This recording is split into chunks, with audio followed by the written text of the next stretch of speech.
what we're going to cover tonight is we're going to work through a bunch of topics. So I want to start with outcomes that matter and really looking at how you frame up your week. From there, I'm going to take everyone through the pipeline builder tool. So the pipeline builder tool, I know everyone's going to get that after the session, but I'm going to walk you through it at a high level. It's a nice, straightforward tool for you to use, and we'll walk you through that step by step. We're going to talk about language of leaders and really how that feeds into your pitch. So how you identify the right people from a client persona perspective, and then how you sell to them more effectively. From there, we're then going to quickly whip through the recruitment process and the steps that I think are really, really important. We won't be able to do excellence in the recruitment process in detail tonight, but we'll touch on that. And then we're going to walk through the 3 C's, and I'm going to share with you guys things that I think are important and some linkages that are there that are key for you to pick up in that journey from good to great. So where do I want to start? So in our journey to becoming $1 million biller, where I think it's really important to start is really looking at your habits, your routines, how you time block. So before you jump into the screen and start thinking about the outcomes that matter and the things that you can see there, what I want to talk about firstly is time blocking. So time blocking is a very common discussion point I have with high performers around how you scale your day and how you get the best out of your week. So for everyone on this call, I want to make this really simple for you to start. So most recruiters are too reactive. So where we want to start is with just 3 time blocks. So regardless of where you are today, each day I believe you should have 3 time blocks. And they are: 1, business development and prospecting. So that has to be a core time block for you. So I don't know what time you start. It'll be different for everyone on the call, but my first 3 to 4 hours of the day, I like to do as business development. So my very first time block, let's say 8 to 11, is prospecting, and it's prospecting where I've come prepared. I have a client list. I'm using the pipeline builder that we're going to talk about later tonight. That's time block number 1. Time block number 2, you need some time in your day to firefight, to do things that are reactive, to deal with things that are in your pipeline. So that 11 till 2 time block for me is always either reactive things I need to do or proactive things that need to get tackled. If I have not enough pipeline, I'm using that for business development. So big caveat, if you've got less than 5 jobs on, you should be using that to also prospect from a time blocking perspective. And then your third time block is obviously candidates. So you can't neglect candidates. That's where you're going to lead generate. All of that ties back to your process. That's how you're going to close out roles. So you need that time for client activity. And every one of those calls should be powerful. They should be measured, and you should be really clear on what you're doing. So you should have a clear phone screening process if you're phone screening, clear way to lead generate, and we'll get into 3 C's later on. So for me, those 3 time blocks is where excellence actually starts.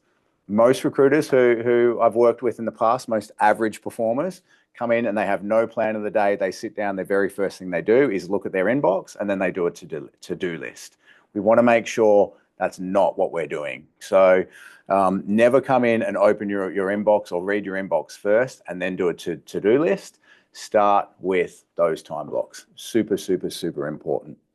So then I want to weave into what I actually think is important from a success point of view. So for me, we're going to start at the top of the screen here, which are outcomes that matter. Now, everyone will have seen a variant of a calculator, whether that's a job to interview calculator, a CV to interview, a placement calculator. All of these are really, really important.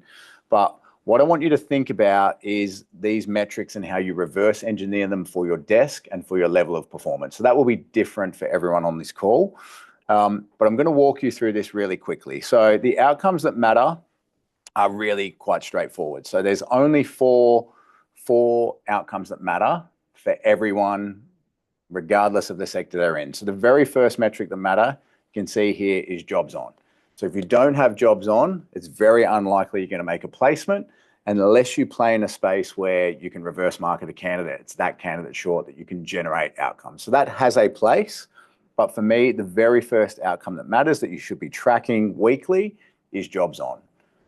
The second one is, and I should have put this before client interviews, but is CV sends or reverse markets. So if you're not sending out CVs, you've got very little chance of ever transacting. So CV sends or reverse markets, second outcome that matters that you should be tracking religiously. From there, the third one is obviously client interviews. And, goes without saying that you need a client interview to be able to transact to close a deal, unless you're in a blue collar space where you've got a trusted client or a client that says, it's Friday afternoon, let's start someone Monday, I trust you, let's go.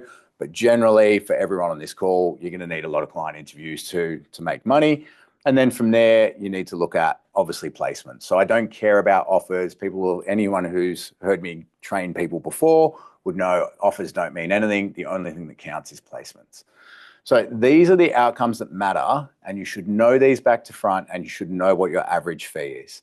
The reason why you need to do that is you can then simply reverse engineer the process. So a lot of you guys will know this, you will have been taught this early in your career, but most recruiters somewhere along the journey forget about this or don't think about it or don't action it at all. So I want you all to think about, like, where do I want to achieve for 2025? So we're at the end of 2024 now. Where do I want to achieve for 2025? What is my average fee? Because you'll have that for 2024. What does that mean in terms of number of placements I need to achieve per month? So you can get that here pretty quickly. Before I send this out, I'll change the way these are located for people. But then from there, you can work out, okay, how many client interviews do I need to be successful? So if I need to make 4 placements, how many client interviews do I need to have, over that time? So you can look at your CV sends, you can look at your client interviews, and you can look at the jobs you need to make that happen. So if we look at the calculator here, for most people, you're going to need a 1 in 3 hit rate. So this is what I've worked here. So for you to make 4 placements a month, you're going to need to be at 12 jobs on per month as a minimum. For most people, they fill 1 in 3. If your ratio is higher than that, great. You can work through that, but you can see how then this flows down. So, how many interviews will I need? Well, most people, same ratio, it's 1 in 3 to be successful there. And you can play around with these numbers and work out what are the actual outcomes you need to achieve for a billing number. So if you haven't calculated that, starting point number 1 is really understanding the outcomes that matter. From there, you've got to look at the metrics and the noise. So this is the part most people hate. I'm not a KPI-driven leader at all. I've never led my teams by KPIs, but you do need to understand your noise. And this will be different for every person on this call. So I know a few of the names on this call. We've got some super high performers on this call who maybe only need to make here a handful of client calls to book a handful of meetings. So they might be able to do 20 candidate calls and get 15 client meetings. I know there's people on this call that would have that level of capability. For others, maybe you need to be here and you need to do 50 client calls to get 5. But understanding the noise you need to generate is really, really important. So there's 2 things you can change there. One is the level of activity. So there's no way of getting around quantity matters. Quantity is always going to matter, but of course you want quality. So if you're a person who's 50 client calls for 5 meetings, clearly you can improve that hit rate and you can improve the quality. So the metrics that matter, or the noise you need to generate, is really important to also be tracking. So you might not be using this, your leader might not be using this to drive you, and that's fine. But as a recruiter, as someone who's running their own desk, you should 100% understand the metrics that drive your outcomes. So if you're not tracking that already, I'd implore you all to be doing this. So be looking at your client calls to client meetings, and then your client meeting conversion into jobs on. Really, really, really important. There's 2 parts to recruitment. One part is the science, the other part is the art. You want to get the science down pat, and you want to understand your metrics. And I'll weave into a little story. So I won't give the names, but there's 2 people I've coached over the years that were, well, two people and a person who I didn't coach in a particular business. They actually, in this business, they calculated call time for people. And it was really, really interesting. So they had a $1 million biller in their business, and I won't say who it is, who was performing really, really well. And they worked out the dollar value per call and the dollar value per minute of call time to a client. And that person did $1 million. They also had another person in their organization, again, won't say the name, they got performance managed out of this particular business, and they did exactly the same thing. What was the dollar value per minute?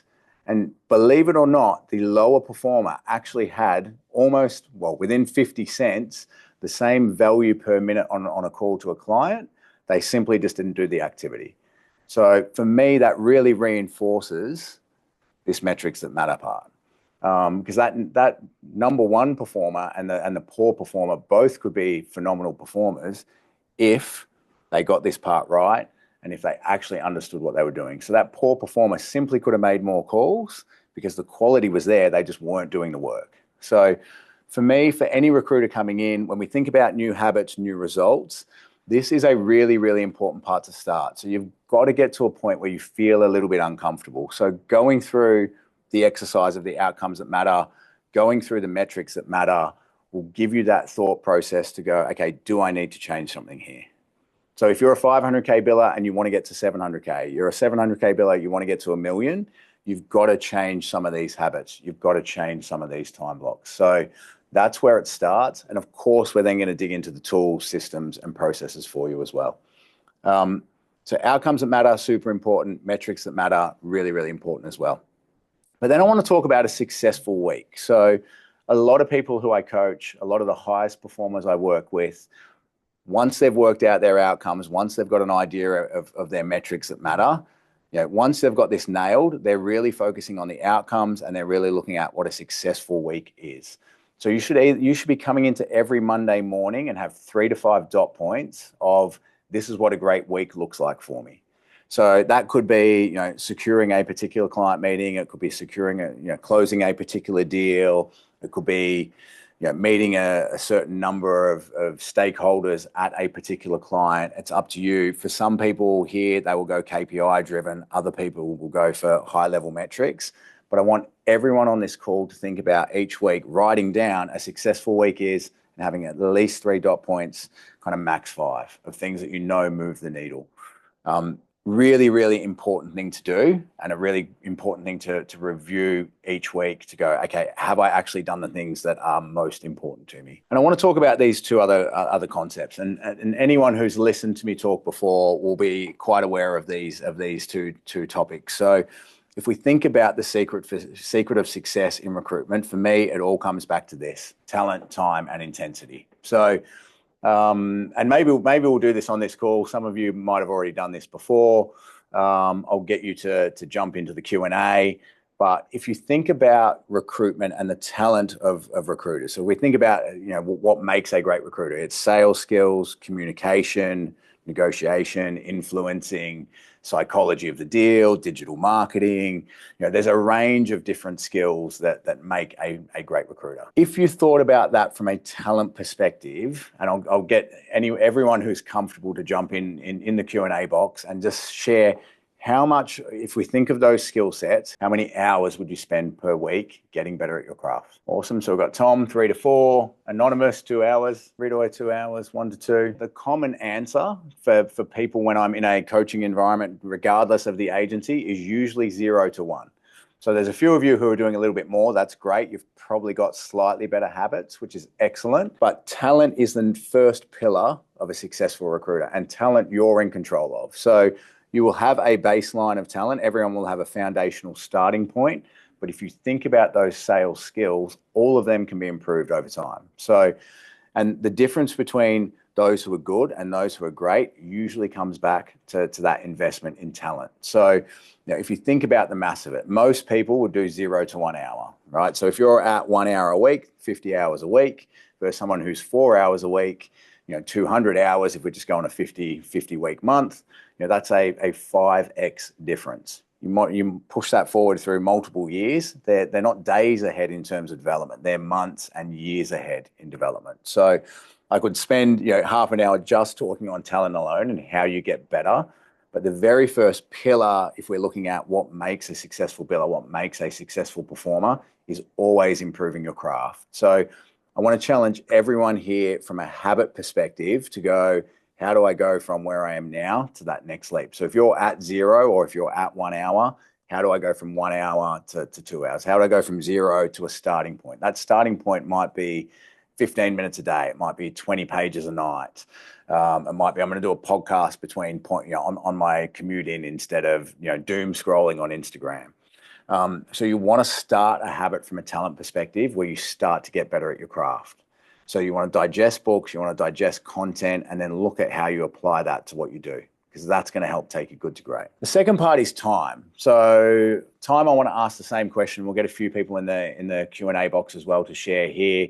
In terms of hours per week, how many hours per week are you putting into recruitment? So we've got 45 to 50 from Mitchell, 55 from Tom. We've got some hard workers in the room. Fantastic. So we've got a spread between about 45 and 60, which again is higher than usual. So, and probably says something about the people who are jumping on to do a session with me at 6 p.m. But I think, again, a normal agency, most people are 40. They're 40 if we're lucky, if we take out their lunch break, and all the things they do where they're not on, we're probably at 40. So if you can be at 50 or 60, fantastic. Again, if you think about the maths equation there, it's an absolute game changer. So I'll share a story. I had a particular biller who's worked for me for many years across a couple of different businesses. He was $1 million biller year in, year out. He would track to anywhere between that 55 and 60 hours per week. We had another person who came into the business who aspired to be like this particular individual. And they said, Matt, I believe I can actually deliver the same outcome as this person, but I'm going to do it in 40 hours a week. I was like, okay, that's really, really interesting. So I said to this person who came in, I was like, okay, let's assume you have the same level of talent, right? The person you aspire to be like, I believe is actually more talented for a range of different reasons, but let's assume that you have the same level of talent. If you're at 40 hours a week and he's at 60 hours a week, he's doing 20 hours per week more, right? So if we look at that, that's 2.5 days more per week, right? If we extrapolate that out over 50 weeks, and people can challenge me on the maths here because I'm not going to get it perfect, but that's about 100 days more. When you get to hours, if we're 20 hours a week, 2.5 days, 50 weeks, it's about 100 days more, which is almost 4.5, 5 months more of time he's putting in to delivering results versus you. So I said, you think you can achieve the same level of result with 100 days less, 4.5, 5 days less. It's simply not possible. So I'm not saying to everyone here, do 60-hour weeks, do 70-hour weeks, do 80-hour weeks, but there is a huge link between time and results. But the third pillar is the important one from a time perspective that ties it together, and that's intensity. So the biggest thing that's important, there's no point in doing 60 hours a week for those who are on the call doing 50 or 60 hours a week, unless your intensity is through the roof. So I will take someone doing 8 hours a day at 90 to 100% intensity over someone doing 12 hours a day or 10 hours a day at 50% intensity. So one of the other keys to success is how you maintain that intensity.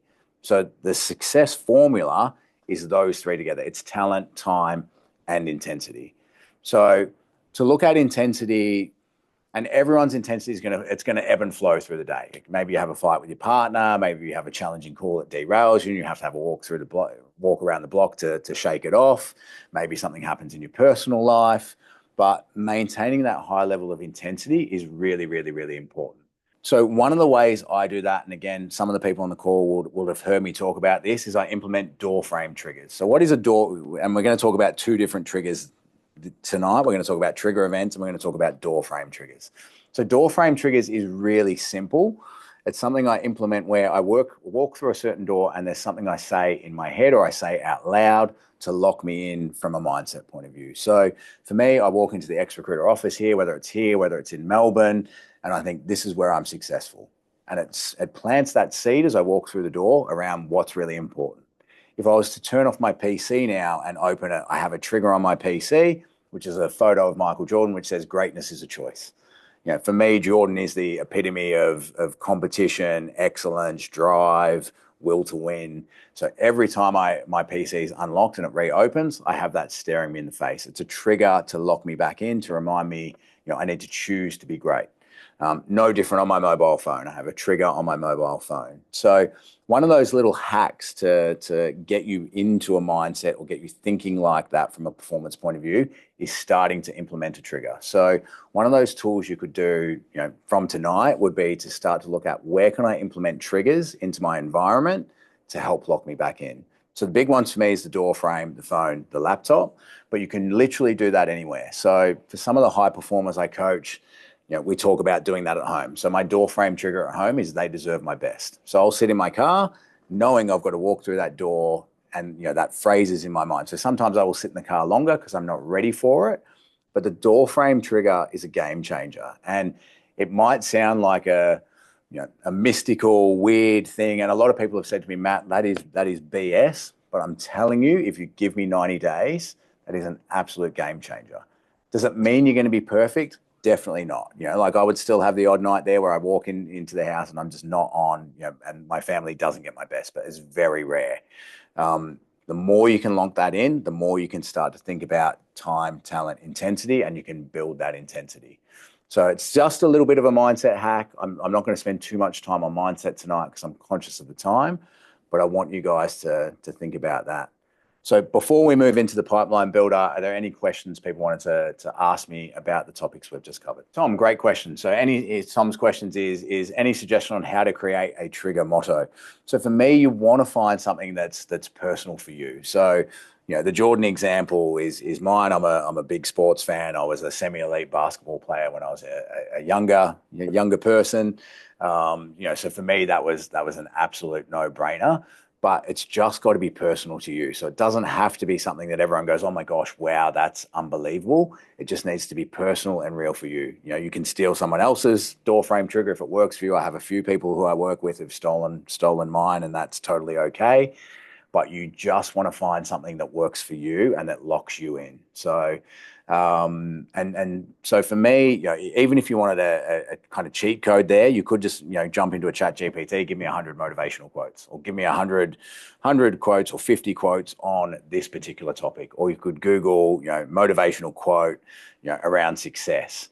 But find something that resonates with you, find something that kind of jumps out for you, or have a picture. You could have a vision board, but I find it really important to just have something there that's important. And so literally setting them. So to move on to Dallas's question, in terms of the process of setting them, it's literally about choosing like what is the door I'm walking into, and how do I want to show up for people. So identity, we could spend 2 hours on identity alone and how that drives behavior, how that drives how you see the world. But for me, it's just about choosing, at least 2 doors that you walk through. And I like family and I like work as the minimum 2, and I have others. But, for most people, it's just about starting the habit. So I'd say choose one at work, choose one at home, and just have that phrase that locks you in. It really is that simple. And then it's about doing it for 90 days. So I would say it out loud as I'm starting out. Like I've done it for years now, over a decade or more than a decade. So for me, I can say it in my head now and it works, but I would literally say it out loud, like under my breath as I walk through the door. Super, super important. So, and then Sam, to come on to your question, how to not get back into firefighting. I love this question. When you have a time block, you've just got to be disciplined. So for me, anytime there's a fire, I only look at the fire and go, is this going to cause reputational damage if I don't handle it now? Yes or no? If it's going to cause reputational damage and I need to handle it, I'll handle it. But ideally, I'll try and push it off to someone else. If it's going to cause reputational damage, of course, handle it. Sometimes there are fires that you need to handle, but most people jump into fires they don't need to jump on straight away. So that's probably part one. Or is it going to impact revenue generation? So is that the difference between winning a deal, losing a deal, something not moving forward? But often the story in our head around the challenge or around the fire is it needs to be solved now, and 9 times out of 10 it doesn't. So you've just got to be really diligent and really disciplined. And the best of the best that I work with, will often not even open their email. So a good way can be first 2 hours of the day, maybe you don't open your email. So you get halfway through your time block, and then, maybe you take a break a little bit and maybe you're going to you might look at it and get sucked in. But for me, it's just about knowing these are my high performance activities. The outcomes that matter are here. These are the things I need to drive each and every day. So I'm not going to get pulled into a fire that I don't need to be pulled into. But that is the challenge, because your brain is going to want to help you to do easy things. And BD for most people, or prospecting for most people, is really hard. And then I'll jump onto Mitchell's and then we'll move on. So Mitchell, his question is, how do you reset when coming back from lunch and get back into the same level of intensity? So again, really, really good question. And it will be different for every person. I think the door frame triggers makes a huge difference. So having that is a really, really good starting point. But I also like to kind of think about, and if anyone's read Atomic Atomic Habits by James Clear. There's a bunch of different things you can do there. I also think about like, how can I habit stack, or how can I give myself a reward as I come back to lunch? So it might be, okay, I've come back from lunch, it's 1 o'clock. I'm not feeling that same level of intensity. And it depends whether you have a coffee or what you do kind of mid-afternoon. But let's say I'm a person who habitually is going to go and get a coffee at 3 o'clock. I'll set like a little game and be like, okay, before I go for my coffee, I need to achieve these 3 outcomes, or I need to achieve this many numbers of calls. So you can have a little game with yourself, or give yourself a bit of a reward to come back to lunch to take a little break. So for me, having those short bursts, so even though you might have a time block that's 3 or 4 hours, that doesn't mean it can't be an hour short burst, 5-minute walk around the block, or 5-minute, reset, come back. You've got to play around with your habits, see what works for you, and build those things in. And again, habits, I'm going to come back and do a session early next year, specifically around habits, how you apply James Clear's work, because there's a bunch of things you can do to kind of lock in that intensity. But for me, one of the ones I like is giving myself a reward to aim towards as I come back from lunch. So I've got this 90-minute time block, and then I'm going to go and do X, whether that's grab a coffee, have a protein bar, whatever it might be. Do what works for you. And Haley, I'll answer your question as well, and then we'll move on to the next section. So how would you deal with colleagues who distract you during the day and take away from your focus? It's an office of 8. This can be really, really, really hard. And often people get sucked into conversations they don't have. I have good noise canceling headphones, so that helps. And again, I'd bring everything back to those blocks. So a little bit like I'm going to go hard for 90 minutes and then walk around the block, or get myself a coffee, or whatever it might be. The $1 million bill is that, and I've been one of those, and I've worked alongside people who are like that. The way they kind of deal with not being distracted, and I've seen most of the people I coach do this, they'll go really hard for 60 minutes, then they might get in the banter for 5 minutes. But it's just about not getting sucked into that rabbit hole and just not getting caught up on things. So a good set of noise canceling headphones, and coming back to those high performance activities. That doesn't mean you can't have fun, but try and limit that to 5 or 10 minutes. And the best of the best, I can see they kind of pop their head up, and they'll have that little conversation, and then they'll be like, okay, great, now I'm back in. Or it'll be like, I'm taking that 5 minutes now, and then I'm back in. But a lot of it comes back to having a plan, having some focus, having your BD list ready to go, so that you're not getting distracted. Because usually people get distracted when they don't have a clear plan on kind of what they're doing for the day. I'm going to jump into the pipeline builder and talk you guys through how the pipeline builder works. It's a simple, but I think really, really powerful tool. You should be using your CRM. So my starting point is, use your CRM, squeeze value out of that for sure. But I like the pipeline builder because it's going to give you a really clear visual on who you're targeting, where you're at in the process, what touch points you've used, and it makes it really easy for you to follow up. So you can choose the amount of detail here. So this will get shared with everyone post the webinar. You can always pair this back. So you can see here, company, contact name, position title, number, details, LinkedIn profiles, if they've got advertised roles. You might only want, name, client, phone number, or name, client, email. I would say doing name, company name, contact name, phone number is a bare minimum. And then we've got a bunch of different touch points here. So the very first caveat on this, and you can look at the order. These are just the different touch points available to you. The number one touch point every time, all time, every day is the phone call. All right, so you should be trying to touch every customer, everyone you're prospecting over the phone multiple times. But the pipeline builder is about you being aware that you've got multiple things you can do. So many moons ago, I talked to our team about combo prospecting, and Tony Hughes is a Sydney sales coach who did very well in enterprise sales he wasn't a recruiter, he was a tech sales guy. He wrote a book on combo prospecting, and combo is phone, email, text. So I say to everyone, when you are prospecting, that's what you want to look at is I've made the phone call. If I haven't connected with them, I'm on email, I'm on text. I'd take Tony's teaching a little bit further and say, do a LinkedIn message as well, because an executive may have an EA screening their email. They probably don't have an EA screening their LinkedIn. And of course, if you can text them, if you can get 30 or 40 of those out a day, you're probably in a really good spot. So But the pipeline builder is about understanding the tools that are available. So of course you can LinkedIn Connect. Of course you can share an article, and we'll get on to articles you can share in language of leaders. Reverse market is a good tool.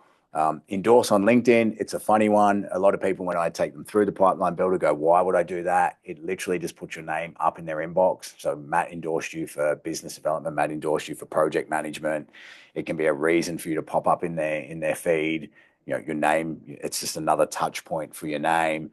Obviously, liking a post is fairly similar. If you don't have marketing campaigns, either through LinkedIn or through your CRM, you should have marketing campaigns. I'm not a huge believer in there. They're a game changer. In some sectors, they're good, but you should have marketing campaigns just as a given on the side. It does have a place. But for me, social is secondary from a campaign point of view than a phone call. Handwritten letters, I talk to people about this all the time. We're coming into Christmas. You should be looking at your current customers and certainly your key customers and looking at, should I send them a handwritten Christmas card? Should I give them a gift with a handwritten Christmas card? This is a forgotten skill that has won me more accounts than I can count. So if I can't get in front of someone, I always will send a little handwritten note to just grab their attention, a little handwritten note with a thank you. It's a really, really powerful way. Very few people are getting their letters screened, particularly in this day and age. So yes, it's going to cost you $1 for a stamp or $1.50 for a stamp, whatever we charge for a stamp these days. But, you know, or you can just drop a letter off at reception. Game changer touch point. Obviously, there's event invitations, voice notes, and send a gift. So this is really just a visual tool. So you can come in here, as you can see, and we can just choose the dates where you've gone through each part of the step. So I just like this as a visual. So I think the CRM has a place. If you're really good at doing follow-up in your CRM, you know, fantastic. But, you know, I like this just as a visual tool that you can use day in and day out. So how do we take that a step further? And I wanted to talk you guys through the BD quick wins. So when you're building out your pipeline from day one, or your pipeline builder from day one, so let's say we were like, yes, we're going to implement this from tomorrow. The very first thing I would do is build out an ad chase. So ad chase 100% has a place. You know they're people who are going to buy because they're actively looking for talent. Yes, you know you're going to get an objection handle, or you're going to need to objection handle, and we'll get into that later today. But for me, an ad chase is really about starting to get your brand out there, trying to book a client meeting, ideally picking up a job long-term, or building a relationship. But so many people just focus on just closing a deal. You want to think about the relationship long-term, but an ad chase has a place. So if I was building out my pipeline builder from tomorrow, the very first thing I'd do would be getting at least 50 contacts. So I'd build out an ad chase off Seek, off LinkedIn, and I'd have at least 50 contacts from day one. And I'd be replicating that with any new person who comes in. And I know $1 million billers who this is literally their only tool. So there's a guy who worked for me in tech. The only thing he does is ad chase. And he ad chases with the exact same pitch time and time again, knowing they're going to say, we've got an ad on Seek, we're waiting to go through the talent. He objection handles that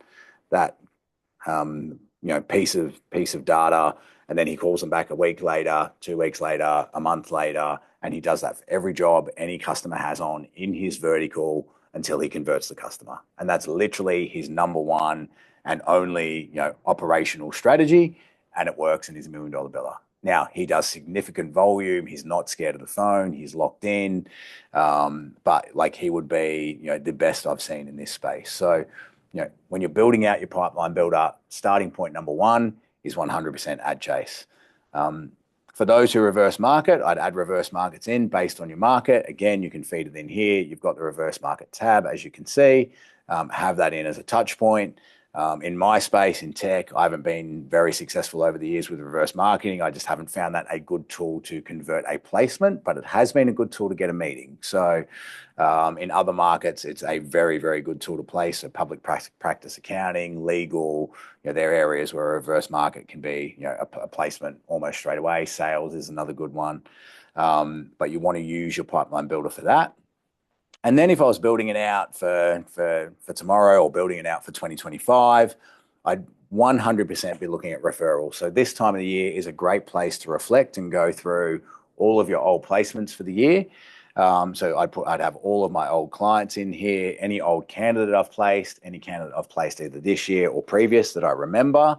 But I'd take it a step further than just having the placement person there or the client there that you placed with. I'd go into their LinkedIn record and I'd take 3 to 5 contacts that you want to talk to. And this is a thing people miss all the time. If you've had someone you've placed with, they've had a good experience, they're not thinking that you're looking for more business, right? And most recruiters, when they get told, chase referrals, will literally ring a customer and be like, great, it's Matt here. We did work in the past. Da, da, da, da. Do you have any people you can refer me to? And customers are on the back foot and they're always going to be like, oh, I'm not sure. Let me think about it. What you should be doing is going into their contacts, grabbing 3 to 5, and I always like a list of 3 to 5. You'll work that out.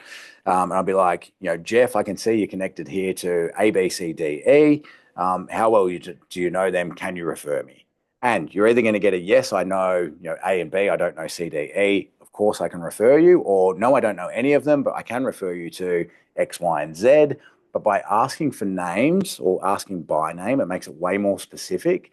And from a psychology point of view, most people are more likely to give you a name of someone who's looking or someone who you should be talking to. So from a referral point of view, I'd 100% be doing that here and looking at all of my old placements, whether that's clients or on the candidate side, because candidates, again, are connected to good people. I'd go through their list. Who are they connected to? Who can I get a referral to? The best way to do business development, in my opinion, is through referral, because it gets you credibility straight away. It will normally get you a call back, and you're already starting ahead of the curve. So for me, a referral is one of the best tools. Then from here, other BD quick wins that you can look at: live candidates. So a lot of people miss this one. I'm really surprised, but I coach people all the time, and this is one people miss. If you are working with a live candidate, so whether they've come through Seek Talent Search and they're active on the market, they've come through your advert, and they're actively working, right? So they're not, if they're off the market, it's a little bit different, and I'll touch on that in a second. But if they're working for someone at the moment and they're live on the market and they're actively interviewing, they're going to resign from that job, right? They've made the decision they're going to make a move. So you should be looking at any live candidate and going, where are they working now? Have I identified their manager? Have I put them in my pipeline builder? So many people miss that. And what that means is you're just missing a huge trigger event and a huge opportunity. So often, if I'm tracking live candidates, I'm looking at what touch points can I use to their manager already to be feeding into that. So more often than not, oh, Matt, you've called at a great time. We've just had someone resign. And it's like, well, of course I have, because I've been monitoring that person as a live candidate. I know exactly where they're at. So live candidates is a big one that you should be tracking. And particularly when candidates say, I'm at first interview, second interview, I've just accepted another role, that's a huge trigger event for you to monitor is live candidates. The second part there is CV stripping. So if someone's moved out of their role, they're active on the market, they're not working, or maybe they're in their role and they're not going to give you too much detail around that. You want to look at their previous role and you want to be stripping their CV for data. So how big was the team? Who did you report to? You clearly understand the skill set they have. So again, you can start building out your pipeline builder and looking at how do I position to that customer? How do I reverse market, etc. Every single call should feed back into pipeline. So there shouldn't be a time as a recruiter where you have a call that isn't in some way, shape, or form either giving you market intelligence or competitive intelligence or insight into something that can feed into prospecting. And so many people miss that. So live candidates and CV stripping is a big one. And then informal references is a really, really powerful tool. So, and again, I haven't seen a lot of people do this well. Some of the higher performers that I coach do this as just part of what they do. And what an informal reference is, and it might be a candidate that I'm going to present, and it's always a candidate I'm going to present to a customer. I would have a chat to that candidate and say, well, we're going to present you to customer A, B, and C. As part of my process, what I like to do is, we're not going to do a formal reference yet, but I'd love to do an informal reference, have a chat to your referee from your previous role, so not the one they're in now, previous role, and understand what you did really, really well, because that will help us position you to the new companies we're putting you forward to. So what that does is it gives you the chance to then have a chat with a decision maker. Now, it's not necessarily a chat to a decision maker that's going to give you, a business development opportunity straight away, but it's that first touch point in your pipeline builder. So they've taken a call from you to talk about that. They'll be surprised because most recruiters don't do an informal reference before they put someone forward. So it gives you a chance to be memorable, a little bit different, but it also gives you the opportunity to start your relationship and start your pipeline building. And if we're looking across here, most people in terms of touch points, and there's different data on this, it suggests anywhere between 7 and 12 touch points is what you need to either get to a meeting or to get to a transaction. So, if you can use that informal reference as that first touch point, it can be a way to open the door. It can be a way to get into their phone to get it saved. And then depending on how well you are from a talent point of view or how good your craft is, you can then build out from there. So for me, that's how you use the pipeline builder. And that's where I would start in terms of quick wins. Of course, if you've got a BD strategy for your sector, you've got a BD strategy for your particular vertical, I'd be feeding your customers in here as well and looking at who are the client personas I'm going after, who are the people. So is it talent acquisition? Is it HR? Who's the line manager? Who's the executive? Who's in procurement? Who's in the project space? It'll be different for people in each sector. But I wouldn't just have one point of contact for each customer. I'd be looking at who are the client personas I'm targeting for each of them, both on the project side, if I'm dual desk, project side and the perm side, and then focus that in for your area. So the pipeline builder, I think this is a really simple but beautiful tool to use to build pipeline week in, week out. So I'll pause here for a minute too to answer questions. And I know we've got a question here around ad chase strategies, which is what if they block you or send a stinker email to not contact them or their stakeholders? Should you still chase them or respect their request to save your own personal brand? There's no right or wrong answer here. So for me, if I didn't call, some of the best customers I've won have literally told me to F off on the first phone call. So I've shared one example of that previously, which was a particular energy customer. I called their head of TA. Their very first call, they told me to F off. I then had a second call a month later because if they have a bad phone call, often they don't remember you. Might be a bit different if they've sent you a stinker email, but bear with me for this example. Got told to F off. Second time I got them, I left a voicemail. So I'm team leave a voicemail, make them make a choice to not call you back. The person then called me back. We had a great conversation. I booked a meeting with them. They became a PSA customer of mine, and we did really, really, really well. But you've got to read the room. If you've made 2 or 3 phone calls and they've said never call me again, F off. They've sent an email to your boss, or sent an email to you saying take me off your list, don't call me again. You've got to be kind of sensible about it. But I would rather push someone a little bit or just change my cadence. So if I've gone really hard at them early and I've got them on a weekly or a fortnightly, maybe I put that back person in for 3 months or 6 months. Or who else is it in their organization that I can target? Because often there's more than one decision maker. So if I've chased the sales manager and I've got nowhere there and they've been really abrasive, who else is in their team or how else can I get to that decision maker? So if I've had someone be that turned off, it's like, okay, well, who else can I talk to in their team? Maybe I can talk to a sales engineer and get some insight and then lead with that insight. Maybe I can talk to a team leader and get some insight and get referred back into that person. So it's about not taking, the first no or even the second or third no as gospel and looking at how do you work around that and how do you get to different decision makers? Because if I look at my career, every customer I've won, there's been a person, that customer who said, don't call me. I'm not interested. We've got a panel or various other objections that they have. So it's about kind of working through that. Our second question there is typical ad chase response is we'll let our ad run and then if we need help, we'll get back to you. What would you say to that objection? So, and I might weave into objection handling now because I think that's a really good place to go because that is very common that you'll get, we're going to let our ad run and come back to you. So I'm going to move into objection handling and answer this question. So anytime I objection handle, and you can see this on this screen, there's 2 templates I like to use, and this one I took from Blake Thompson, who obviously I work really closely with. I like to tell a story. So if I'm thinking of any objection, it'll be, this reminds me of this particular contact at this company who had, a similar objection. and I walk them through the kind of steps here.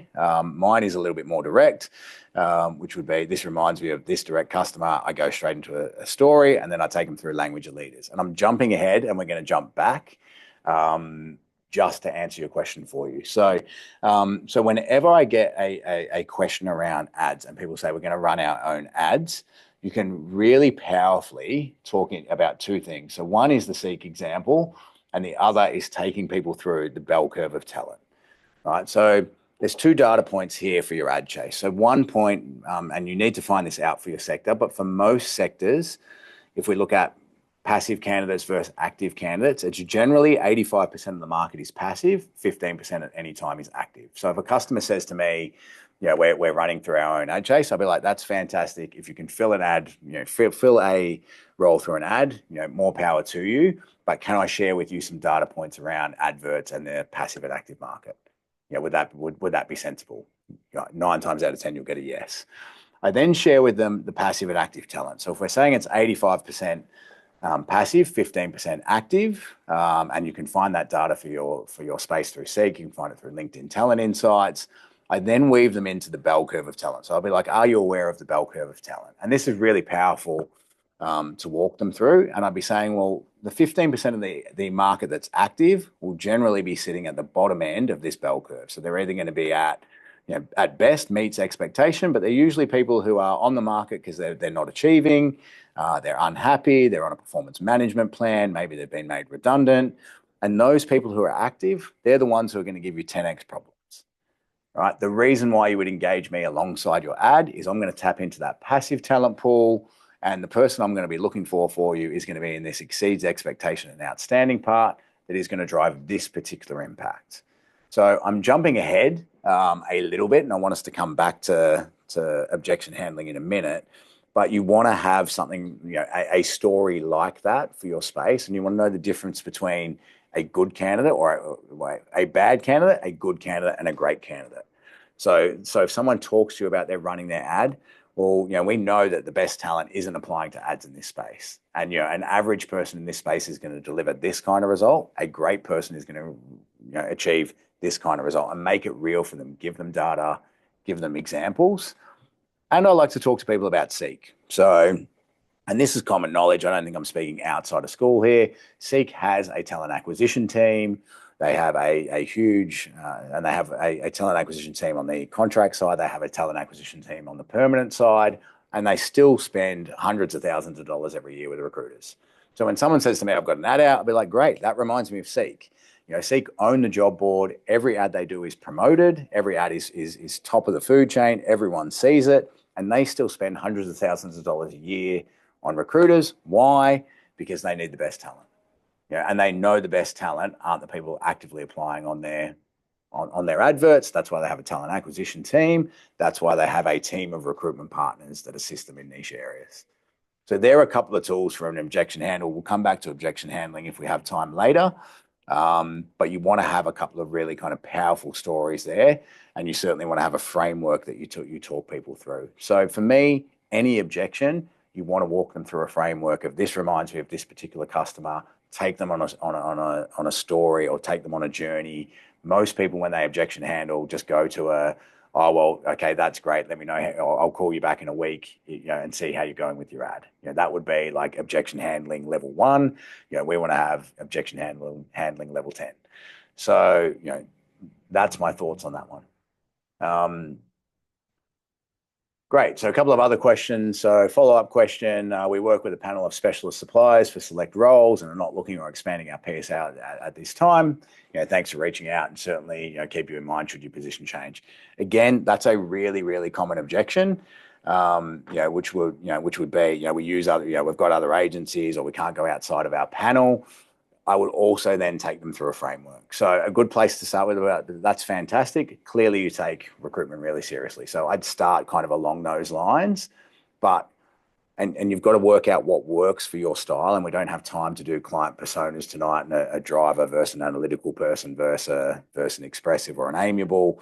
But where I would go with that generally would be, what is the difference between engaging myself and engaging someone on your panel, other than where the invoice comes from? and then I'd take them on a journey again around what's the difference between a good candidate and a great candidate. And if I had access to a great candidate, what would hold you back from proceeding? And there's a bunch of different things we could talk about there, and we could go deep on objection handling again at a follow-up session kind of in the future. And Mitchell, to your question, yes, we'll be sharing parts of the document, certainly the pipeline builder, kind of as we go along. So the pipeline builder will be released afterwards. Great. So where I want to take you from here, and I know we've jumped a little bit ahead for objection handling just for the questions, but hopefully that was useful. And I know we're kind of scratching the surface on that one, but I'm conscious of everyone's time. If I take you back to language of leaders, this will start to make things a little bit more real for you. And I'm a little bit annoyed about the tech tonight because I really wanted to walk everyone through this, but and have a lot of engagement here around how we build this out together. But what I might do is get you guys to give me the answers here because you can't see all of them, which is good. But for any area you're pitching and for any customer persona you're pitching, you need to consider the language of leaders. This is the difference between selling and getting cut through and selling and not getting cut through. So the way you would position to a CEO or a GM is going to be very different to how you pitch talent acquisition, which for a lot of people, believe it or not, is also very different to HR. And then you might have, particular, line managers here. So I've got sales manager or IT. It could be whatever the line manager is in your space. You really need to understand what's important to them because that is what you're selling. So an average recruiter will sell, I can put a bum on a seat. So, whatever the technical skill is, I've found that technical skill before. I've done it for a direct competitor. That will get you a level of cut through at a very base level, but it's not getting you in front of the right people. So you're going to get delegated down to who you sound like. So if you sound like you just put a bum on a seat, you're going to get pushed to talent acquisition. At best, if you're really lucky, you might get pushed to a line manager, but you'll get delegated to where you sound like. So what I want you to think about from a language of leaders point of view is how do I get more commercial? How do I show that commercial acumen? And how do I show the real value of my placements to grab someone's attention and not be commoditized as a recruiter? So how do you do that? Well, the very first part you should think about what's important to your buyer persona. So if I was a CEO or a GM, the very first place to start is looking at what are their challenges and problems. So I'll show you here up on the screen. So, and these are just a few examples. You would spend more time and you would work through this, but it could be, the fact that they're not achieving budget. It could be a shareholder or a stakeholder result. It could be a share price. It could be a compliance or risk reduction. That's a huge one at the moment, whether that's cyber risk reduction or just business risk reduction in general. It could be delivering projects on time and in budget. It could be a government overlay, a regulatory overlay if you play in a regulated industry. They're the things that are keeping an actual CEO up at night. Then from there, you want to think about what are their goals and objectives and what are their success metrics? And there's a very big crossover here between the two, but the two you want to think about. So when I think of goals and objectives, that's almost for me what is their position description? Right. So what's in their position description? What do they actually need to achieve? Whereas when I look at success metrics, it's what are they bonused on? Right. And again, if we were going back and forth, on video here, we'd work through this. These are just some from a previous session I've ran, but their goals and objectives will be hitting budgets and forecasts. There'll be stuff around kind of project timelines, risk reduction. There might be succession planning. Sometimes there's things around employee engagement. Certainly productivity or efficiency or return on investment are really big ones for a C-suite or a GM executive. All of those are going to come up in their goals and objectives. That's what they're there to actually drive. From there, if you're looking at success metrics, could be delivery of projects, lost time to injury in some sectors is a big one. Profit result is a big one. Share price is a big one. And the reason you need to know that is these are the things that you want to be able to sell back to over time. These are the things that are going to get you in the room with an executive over getting you in the room further down the food chain. So from there, when you're building out your client persona, you then want to think about, where else do I have information to sell off and where else are there, or what are the key trigger events that would cause this person to buy? So if we look at trends and challenges at the moment, and I've kept this quite broad for you guys in terms of conversation. And again, you'd spend time here and you'd think it through in your own time. But if I look at trends and challenges I'm seeing in this space, cyber risk is a huge one. The government put out a bunch of new legislation for enterprise customers around cyber risk with some really significant penalties if they didn't give themselves or build their cyber resilience.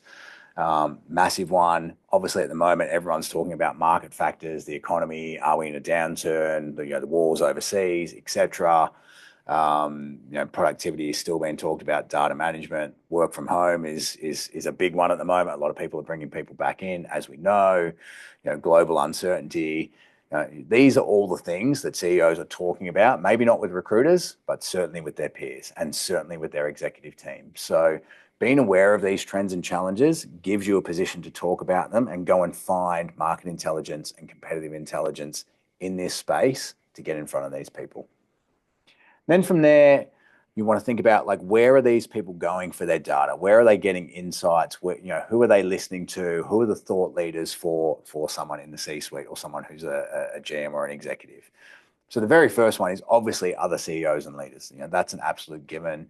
Could be political figures, could be the AFR, could be Gartner if they're in IT. Gartner's a big one, and McKinsey and Bain. So if you guys don't know who McKinsey and Bain are, a little tip or trick here is, so McKinsey and Bain are high-level strategic consultants, arguably the best consulting firms from a strategy point of view on the planet. So they typically pay at the level above the big four, in my opinion. So you'll have the big four who play a consulting role, but McKinsey and Bain would be the level above that.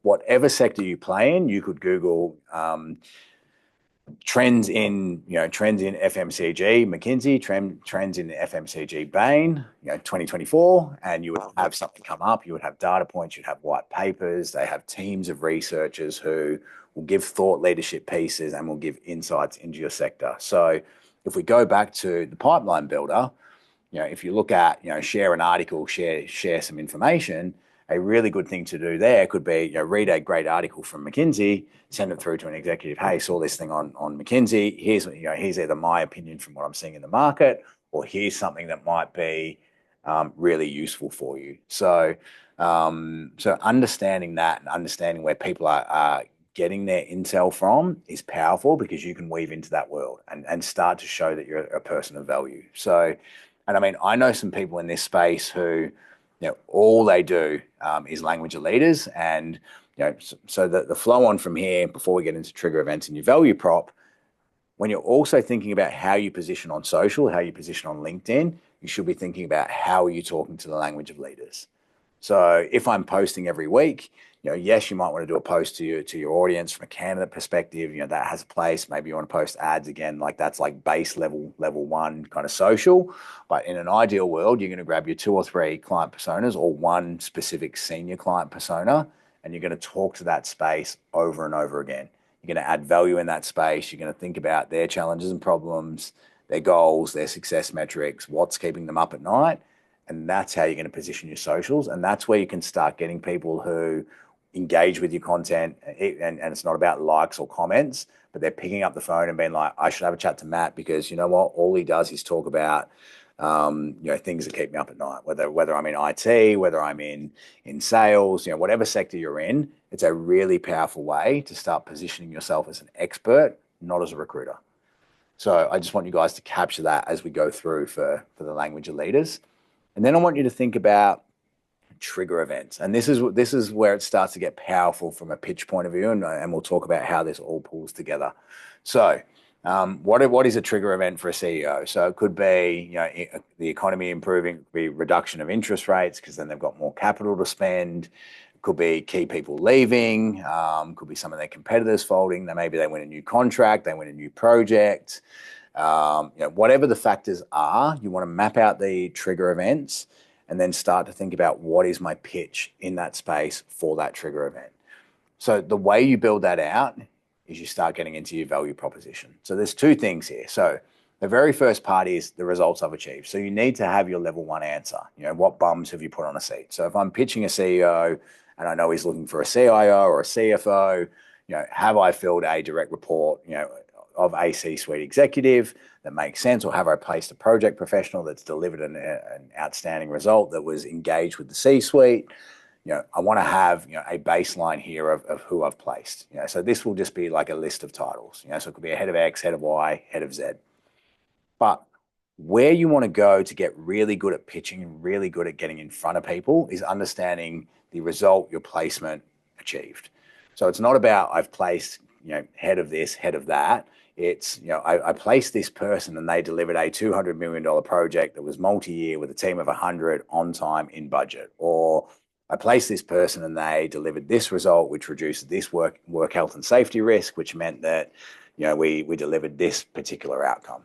Or I placed this person and they helped us win this particular submission and gave this return on investment. So you want to build out the story, which is what your placement achieved, because that is what you actually did. So what that means if you're looking at excellence in the recruitment process is, where do I find that story to then sell? So every time I'm placing a candidate, my post-placement review is never, month 1, month 3, month 6, getting them through their short-term journey and leaving it there. I'm looping back to that person 6 months in, 12 months in, ongoing basis. What are you achieving at the moment? Oh, actually, we've just achieved A, B, C, D. I spearheaded us delivering this project. I spearheaded doing this. I delivered this particular outcome. I'm doing exactly the same on the client side. So your job with anyone you place at any level is understanding what is the result your placement achieved. So it reads really powerful at this level because we're talking about an executive, but it would be no different here if I was with a sales manager and it was, I placed a sales engineer who delivered 120% of budget in their first 6 months, and was promoted to team leader. It doesn't matter what the story is. Your job is to go and find the story that your placement achieved, either from the client themselves or from the placement, because that's what you're going to sell. And if we're looking at, the flip side of excellence in the recruitment process tonight, which we're not, and we weren't just talking about pitch, it's no different when you're interviewing a candidate. You want to go looking for the story of what's the success they achieve. So what's important to the client? I've taken a job qualification form. I've worked out what success looks like in the role. I'm then going to find the person who's delivered that success to sell it back to the customer. So you just want this to be a normal part of your process and a normal part of how you build out your value prop. So understanding the results your placement have achieved is really important, and then you weave it into a story. So how do you make that a story? So, so it's taking the bums on the seats, the actual outcome, and then building it into a real story. So who was the customer? Who was the client? Can they be a reference site for you? So the challenge a lot of people have is a lot of people get into this box here. They get into column I. Some people get into column J. Very few get into column K, because I don't want to share that story. I don't want to share the customer. For me, it's what's the story? How do I make it real? So I want to give my customers a real life example. Here's the actual client. Here's the actual, the line manager or the CEO that I delivered it for, and they're willing to be a reference. If you can get to that level of power, you'll find you get yourself in more doors. So that's the C-suite. And I'm conscious of time, so I will work through another one. But then I want to show you the difference, and I've whipped through this quickly, but I want to show you a very quick difference between talent acquisition. So most people, when they're selling to talent acquisition, again, are selling a bum on a seat, which often doesn't get the cut through. So if we look at, what are the challenges and problems of TAs, and I don't know whether we've got some TAs on the call, but very first one, that I think is important for them is their number one challenge is usually reducing agency spend. Let's be honest, that if they could reduce or eliminate agency spend, they'd be really, really happy. Yes, there's a part around talent attraction, but reducing spend is a big one. They have KPIs to hit, so they will have a minimum fill percentage or a fill rate that they'll need to hit. Time to hire is a big one for them. For some people, and this is different in different sectors, but for a lot of TA people, they often have too many roles on and not enough time. See a typo there. Their challenges and problems are very different to what we're seeing up here for a CEO, or very different to what you would see for the line manager that you would traditionally pitch. So if we look at their goals and objectives, again, they kind of flow on from here, but it's reduced agency spend, time to hire, minimum fill rates. And again, we could build this out further if we were going back and forth tonight, and there'd be other people who would take this further. There'd be different success metrics. So, some of the success metrics that a lot of us would be seeing in here, in addition to this, would be, D&I. There'd be a lot of D&I success metrics. Most enterprise customers are playing in that space at the moment, and there'd be a bunch of others if we sat here and worked through it. But I'm conscious of time. If we look at trends and challenges, one of the biggest trends I've seen in 2024, and you may have seen the same thing, is people fear losing their job. Particularly if they're a TA, so they are holding back from using agencies even more than ever because there is a bit of a fear there. They get lost in too many applications. There's a lot of non-visa applications or people without work rights applying. Recruiters breaking processes, going direct to line. That's always going to be a trend and challenge. I wouldn't shy away from that. That has a place. Or they have too many roles and they're only using Seek. So there's a lot of people when they have too many roles, they just revert to Seek. And that's good for you guys because it's a good way to position and find a much stronger candidate. If we look at thought leaders, other recruiters, other talent acquisition people, certainly there's an active community there. There's a bunch of different communities for TAs, and a lot of them are involved in that. I say line managers if they like them, and I genuinely mean that. I think line managers can be thought leaders for them if there's a good relationship there. There's podcasts, there's talent pods, there's the Circle Back initiative. There is some thought leadership there, but I think there's not a lot, and only the best talent acquisition people are really investing in their talent. And don't get me wrong, there's some very, very good talent acquisition people out there, but this is kind of a catch-all from a generalist perspective. So again, if we look at trigger events, could be resignations, they've got too many roles on, there's an expansion to a new site, there's a new project, they're continually having market growth, candidate short market, maybe they need to increase sales, there's a bunch of different trigger events, and you want to be able to pitch to those different trigger events. So again, you can have results you achieved. So there'll be a list of placements. There might be niche, hard to fill roles. That's totally fine. This part should move into the next box. So if we look at what you actually achieve, though, you want to be talking their language. So if we come over here, see it quickly. I don't think it's going to copy and paste for me, but it could be. I help.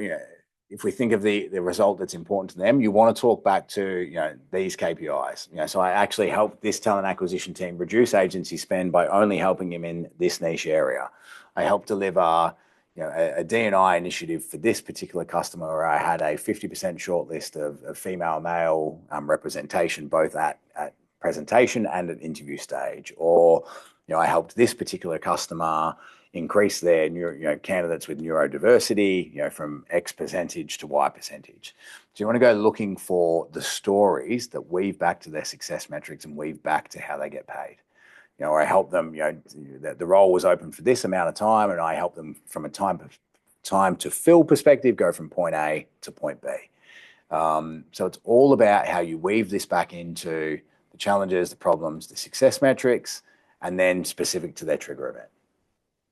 So that's where you want to go from a language or leader's point of view. This is the thing that's going to help you build out your pitch. So if we had multiple hours tonight, we'd get into your pitch, your scripts for success, your client personas and the different styles. We're limited to 2 hours. So I'm going to not spend too much more time here, but this is really, really important. And the best recruiters that I work with would know this back to front. They would understand their language of leaders. It would be in their pitch deck. It would be in their one-page presentation to the client. It would be on their website. It'd be in their collateral. They'd openly talk about it on LinkedIn. They'd share those data points. They'd know the stories without even blinking. And there'd be people on this call who could do that. Then it's about looking at your trigger events. So if we think about what trigger events are you tracking, you should be tracking trigger events and then building out your pitch for it in each space. So what's a trigger event? This is very different to a door frame trigger. So a trigger event is something that would compel someone to buy. So we've seen some of them here, right? It could be, staff have left, they've won a new contract, they're building a new facility, there's a market factor. It could be another one that I see all the time, is a new leader. So a really simple trigger event is a new leader. So if you're working with a particular customer and they bring in a new line manager, or they bring in a new GM, a new executive, that is probably the most important trigger event for you to be aware of. So for me, any customer I'm pitching, whether it's a cold customer or it's an existing customer, if there's a new leader, I'm thinking, how do I get to that person in the first 30 days? Ideally, the first 14, but worst case, the first 30 days, with a pitch that talks to the language of leaders and talks to what I know is important to their persona, but also talks to the fact that they're a new leader. So it's not just about this piece here, it's about how you weave it into the trigger event. So an example off the cuff would be, so it's Matt from company X, congratulations on your new role. What I'm really good at is helping new leaders, transform their business in their first 90 days. I've done that with, company A, where we did how are you placed next Tuesday to catch up? Right now, of course, that's not always going to get it like, yes, just come and meet me. You're going to have to objection handle, but you want to have a trigger event for that new leader, and you want to have a story for that new leader. If you think about your other trigger events, so it could be, new project. Again, what's the pitch where you've got into a new project and you've helped them deliver? I've placed this program director, in a new project, and they delivered A, B, C, D result. Or you haven't placed the program director, but they're a new program director. I help directors deliver projects on time and on budget by helping them workforce plan in their first 30 days. An example of this is A, B, C, D. So where you want to build out your pitch or your story is for every trigger event, you've built out a story, or you've worked with your team to build out a story to go, this is how I'm going to sell to that particular trigger event and that particular value proposition. But I might hand it over to people in the chat box before we get on to questions and just say, and we'll get you to answer the question, what other trigger events are you guys tracking at the moment, if any?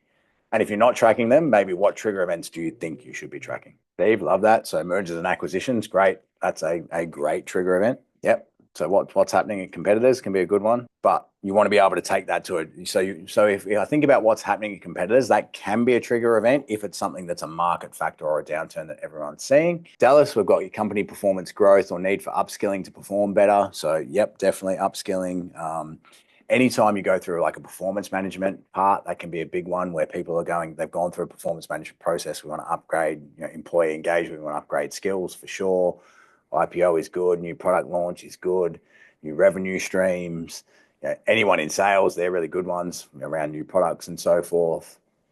Yeah, so these are all really, really good examples. So every one of those trigger events you want to be really, really close to, because they're the things that are going to drive change, and they're the time where you can actually lose a current customer as well. So if you're not across a trigger event, that's an opportunity for your competitors to get in. So a lot of the customers I've won over the years, particularly on the project side in IT, would be a new program director comes in, and that's a way for me to get in the door. So I might have no way into the door from a permanent perspective, or it might be PSA driven.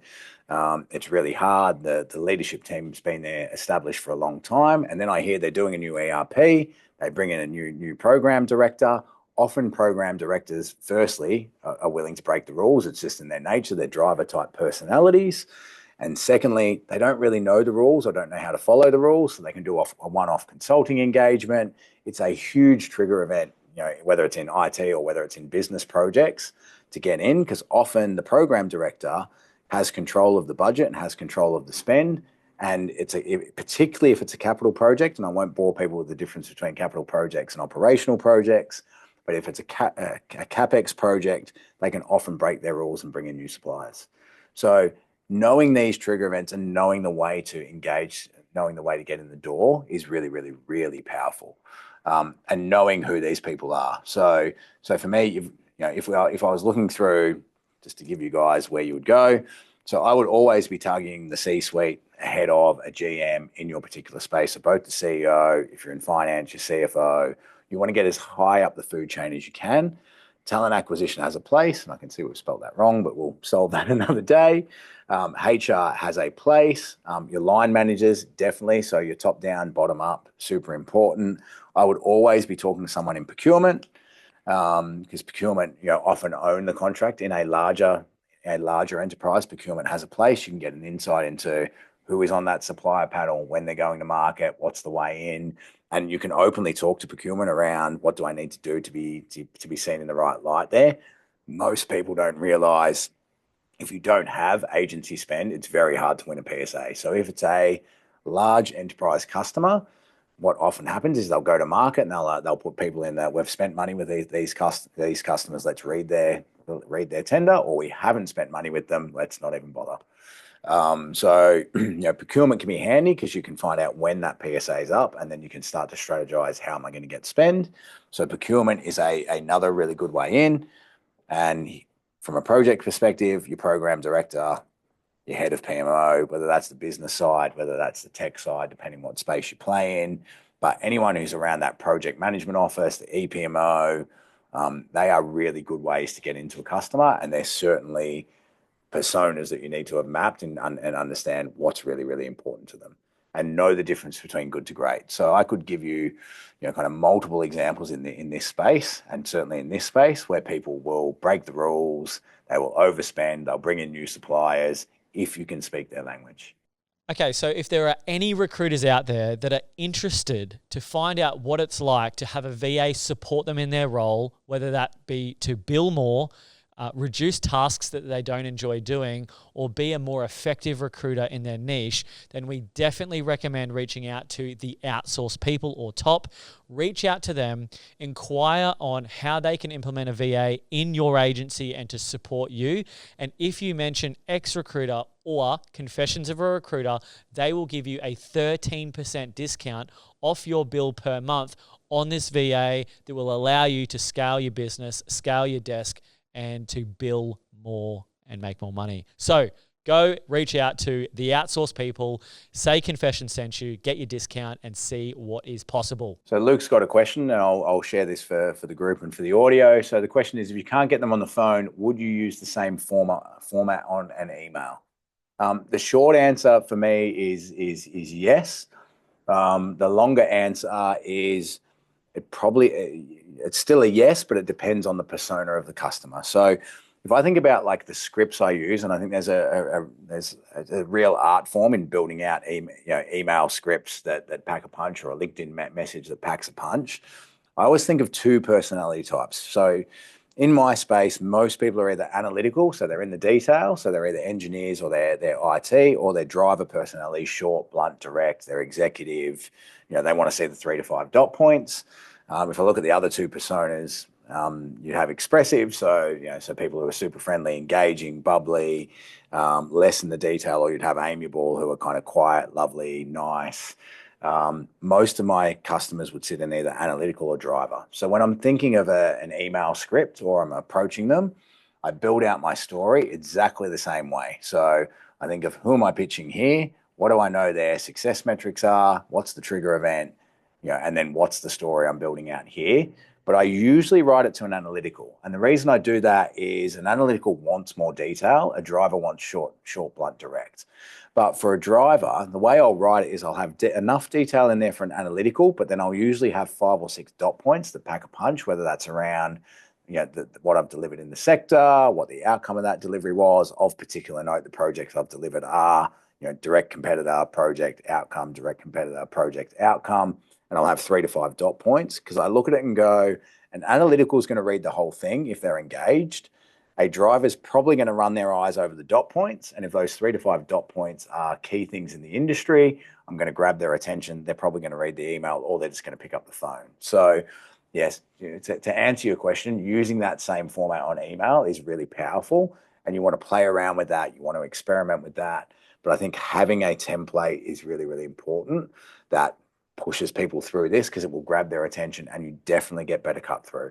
And I'd take that even a step further. So even if I think about how I'm positioning to candidates, if I'm positioning a candidate on LinkedIn and I say headhunt, but headhunting is picking up the phone. It's not sending them a LinkedIn in-mail. But if I'm sending someone a LinkedIn in-mail to grab their attention, I'm also using a version of this value prop or a version of this language of leaders to capture their attention. And that's probably a story for another day. So Dallas, to your question, so where you've got, just to confirm, what's our story? Is the results achieved together?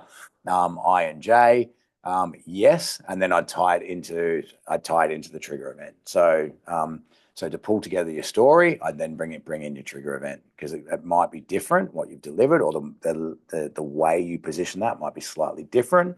based on the trigger event. And then Scott, we've got regarding your point on language of leaders on your website and collateral, can you provide some examples of this? It's logical. I'm intrigued on how you've previously implemented this. A really old school example for those who want to go to my LinkedIn. If you're not connected with me, feel free to connect with me after this call. But if you went into, and this is really old, so you're looking at me like this looks nasty. I think it's from like 2007, so it's clearly not current. 2007, 2008. Or probably somewhere between that and 2014. If you go to the OREC part of my LinkedIn profile, there's literally a one pager there, which is an infographic, which will talk about like different results they've achieved. So, I've been using language of leaders now, and it's got better, over time, over that decade. But I think that document was, somewhere kind of mid 2010s, might have been 2014, 2015. I can't remember, but it was somewhere over that journey. Certainly talked to data points in 2007, 2008. And we would have had things that we thought were important to the IT sector and metrics that mattered there. So it might have been, 87% of our candidates that, stay on more than 3 years, or, 75% of our placements come from headhunting or direct referrals, or, if I'm thinking about time to hire, I might have a metric there on my webpage. If I'm thinking about TAs around time to hire, I certainly had D&I stats. So, that stat back in OREC, I can't remember the number. It might have been 7%. Females placed in leadership roles, and the second data point might have been 20 or 30%. I can't remember them off the top of my head now, but we had data points there that we knew were important to our customers, so that we could talk to them and that they could grab people's attention. So having a really crisp one pager that talks to what's important to your customers is really, really important. But the thing I would say is no website, no one pager is going to be the reason why someone buys. So your website, someone will go to that, and this is just my opinion, it's good to have it there, but it's just a credibility piece.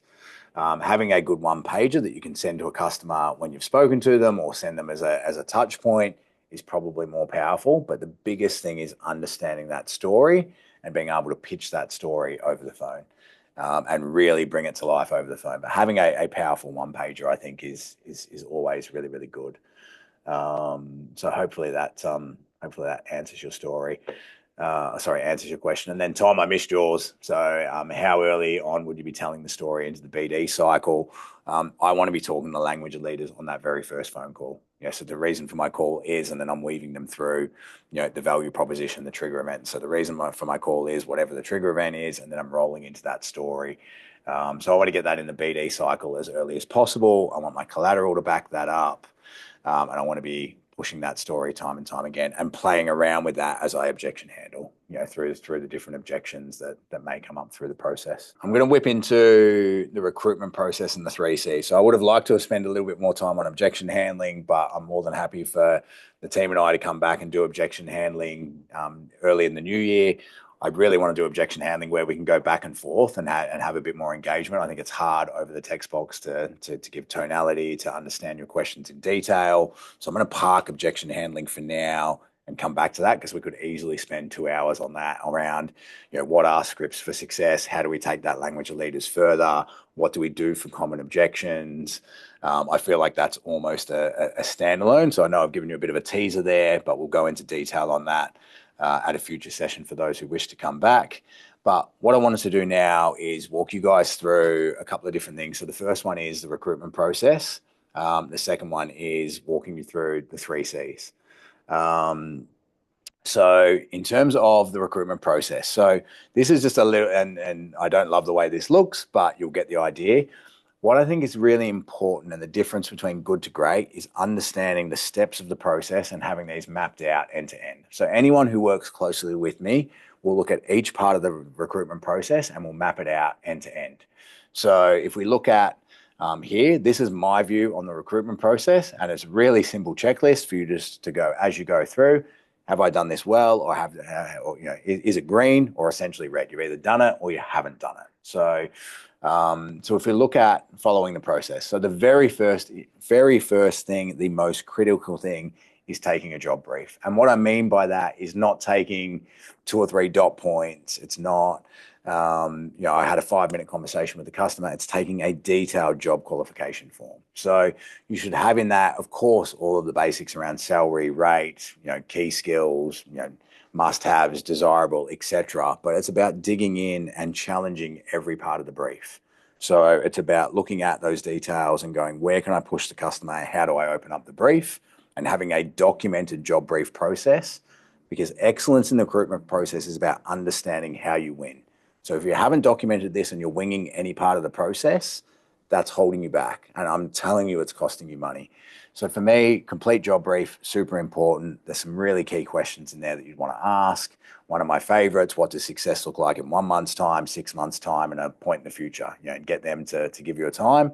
And then my favorite questions, tell me more and what else? Can you give me an example? So you really want to dig in around the job brief to understand what success looks like, because again, you're going to use the language of leaders everywhere. So that little framework here might look like a little thing, but anytime I'm talking to a customer, I'm always coming back to, what do you actually want to achieve? What does success look like? What does success look like? Quantify that. Give me an example. So then when I'm going to a candidate, and this is why running a really good interview process is important, I'm then asking those questions. My customers identified, success looks like this in 1 month, 6 months, 12 months. How would you achieve that? Right? And so you're starting to ask much better questions to get much better results. Now, again, recruitment process is a standalone, multi-hour kind of discussion, but having a complete job brief is the starting point. It is critical. The questions you ask there are the difference between you winning for your customer or losing, or losing to a competitor.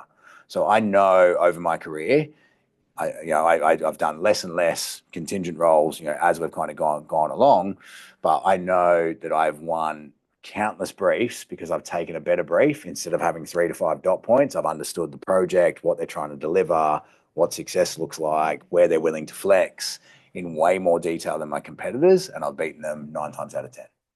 So the complete job brief is the starting point. Most people miss this second one, which is agreed timeline and plan. So you should never be taking a brief and not locking down a plan with a customer. So every job qualification should finish with the way I work is, and then you set down the timeline and you set down the plan. So that could be, I'll give you a couple of examples. It's going to take us 2 weeks to map this particular market, but we know candidates are in high demand. They move really quickly. So we're not going to wait 2 weeks to give you a shortlist. We're going to drip feed them as they come through. But in 2 weeks' time, we'll have exhausted the market.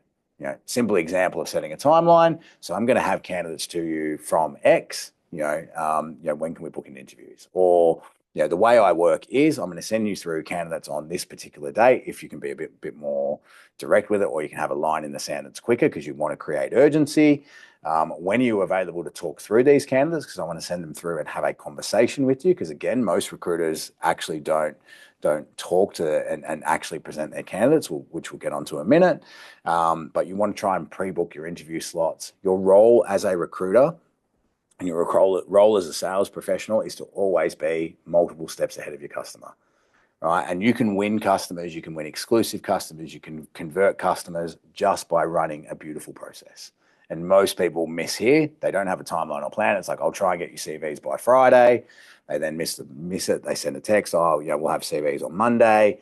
Like, you need to start, really getting a timeline and a plan nailed. From there, it's about qualifying people over the phone. And so many recruiters do this badly. They phone screen and they don't interview, or they phone screen and then their interview is essentially just another phone screen. So you really need to have a marked difference between qualifying a candidate over the phone and a candidate interview. So your phone screen should be getting you the basics to go, I feel like I want to put this person forward. They meet the base level criteria. I need to move them to an interview and I want to put them forward to the client. Now, that doesn't mean you can't create urgency. It doesn't mean you can't move quicker, but I would rather have a 5-minute conversation here, kind of max 10, and get someone into an interview straight away. So these days with Zoom, Teams, video calls, you could have a 5-minute phone call and be like, can we transition this to a video call and turn it into an interview? So you can move really quickly here, but you need to have a tight phone screen and then a detailed interview process. And your interview process needs to tie back to your job brief. And it needs to tie back to the questions that are going to make this person successful. But The reason why it's even more important and the reason why people fall down is they don't run an interview face to face. Obviously, there's some obvious things there around, they haven't met the customer. If the customer asks, you could lose a customer just by having not met the candidate. But your interview process is not just about you validating their right and finding that story to sell via language leaders. Equally, the important part from a candidate interview perspective is getting to the end of the process and saying, this is how I work. Again, you're setting the expectation, you're setting the tone. What you can expect from me is X. Right? And you can set up your pre-close, you can set up the tough questions you're going to ask, you can set up how the process is going to run, and ultimately set the expectations for the process moving forward. So everything you're going to do on the candidate and client side is about setting expectations, setting a process, and building in tests. So authority to represent. Most people, I think, do this now. I say most, I'm going to say 65%, probably 2 out of 3 recruiters. An authority to represent is the most important form you're ever going to do, in my opinion. So firstly, it's a test. And again, you can move quickly. So if I've got you on a phone call, I've identified you're right, I've said, yes, let's get you into an interview either now or very quickly in the future.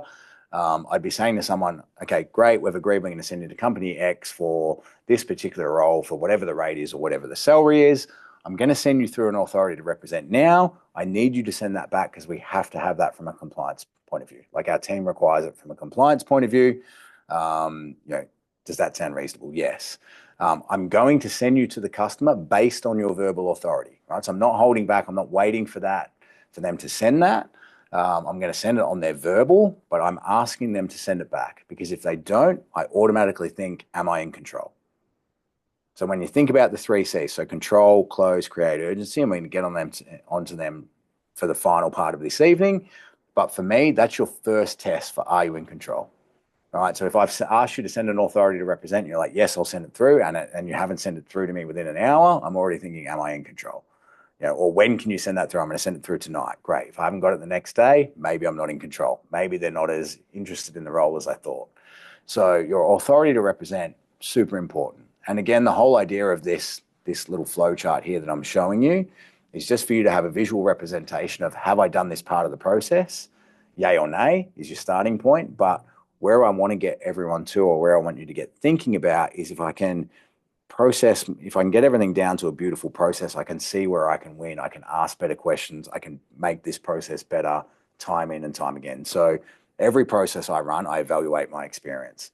What did I do well? What did I miss? What could I do better?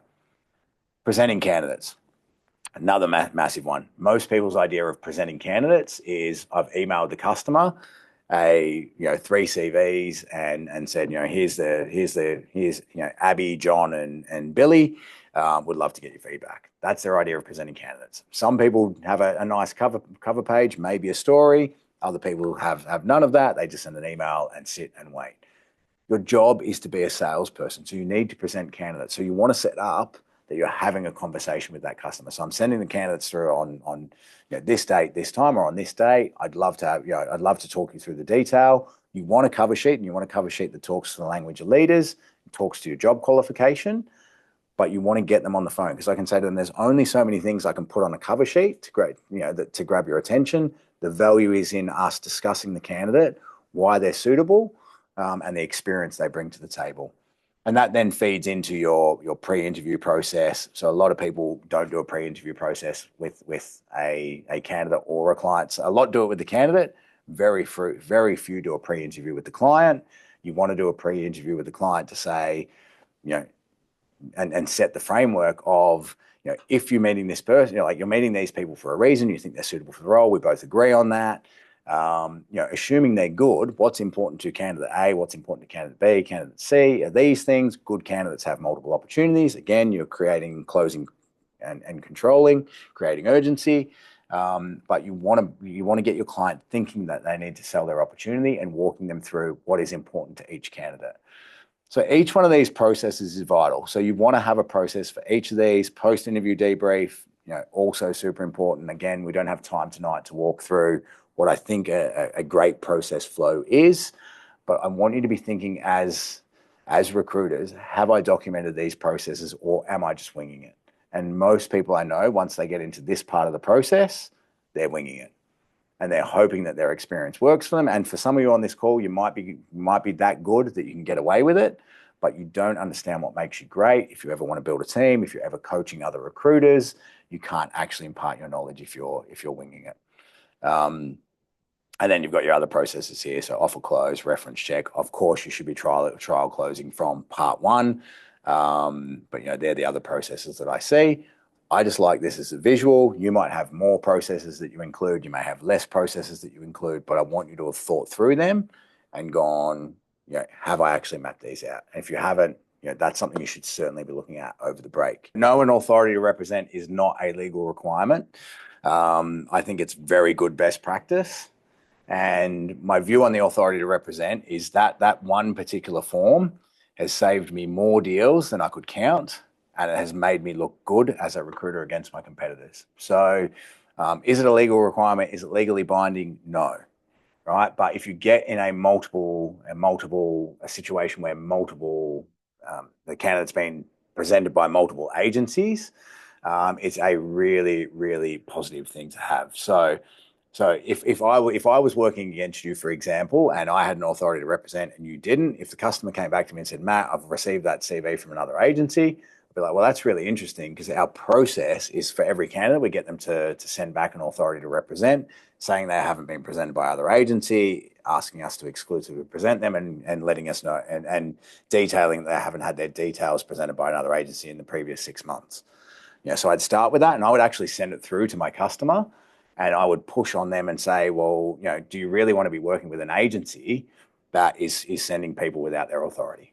And you can certainly position a lot of objections around that. So I've saved deals, or I've said, oh, well, like I've had customers where they've then gone back to their agency, do you have an authority to represent? No, well, we're working with Matt because he's got one. The candidate's actually given their permission to move forward from this role. So it saves you from some of that cowboy behavior.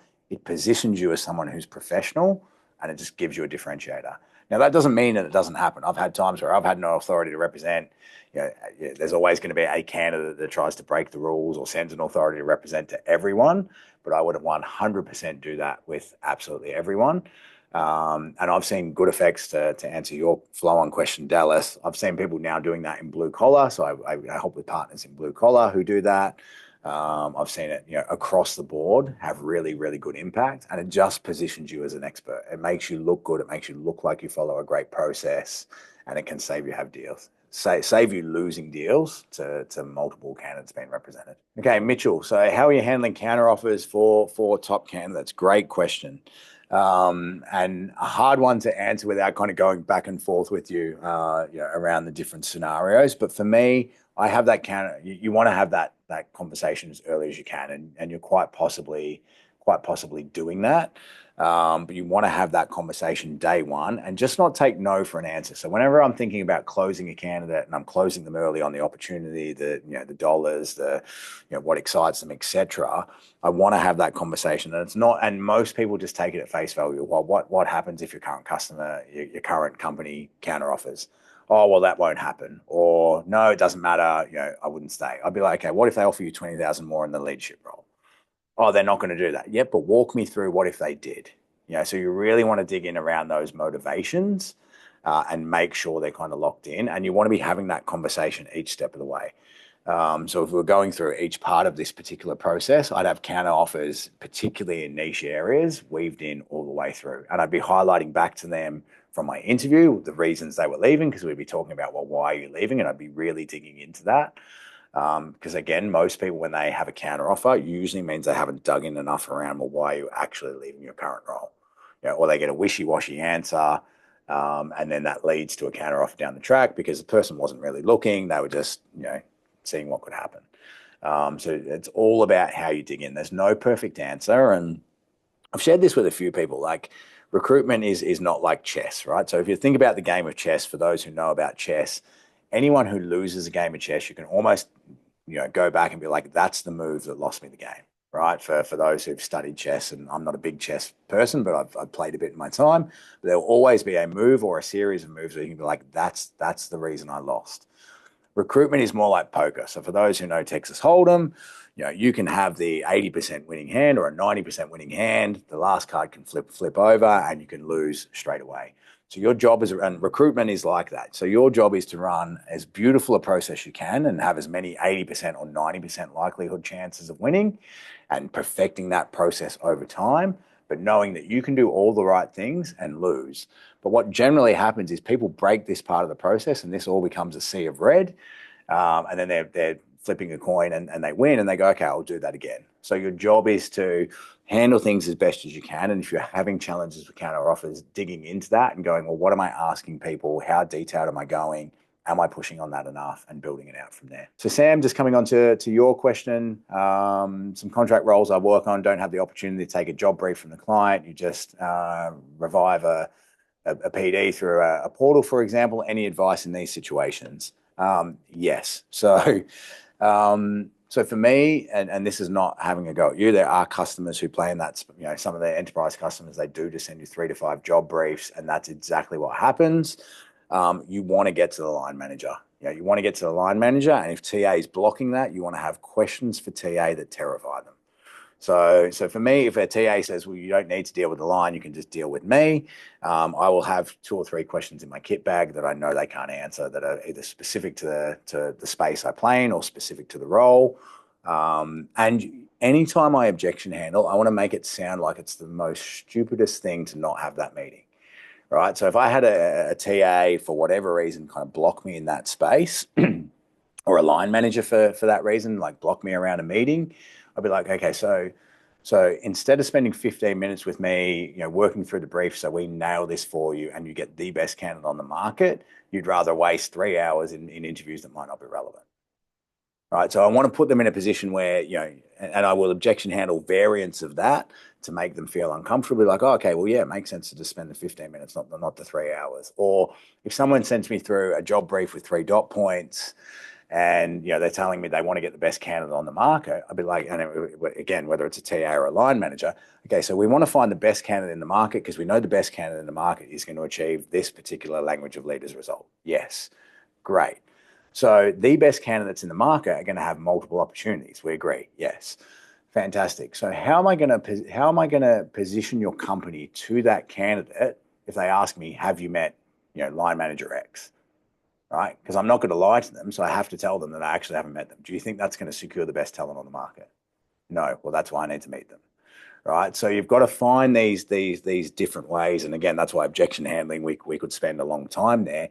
You've got to have stories from an objection handling point of view that make people feel a little bit uncomfortable and a little bit like, oh yeah, now it makes sense. Like that's a logical reason why you should meet the customer.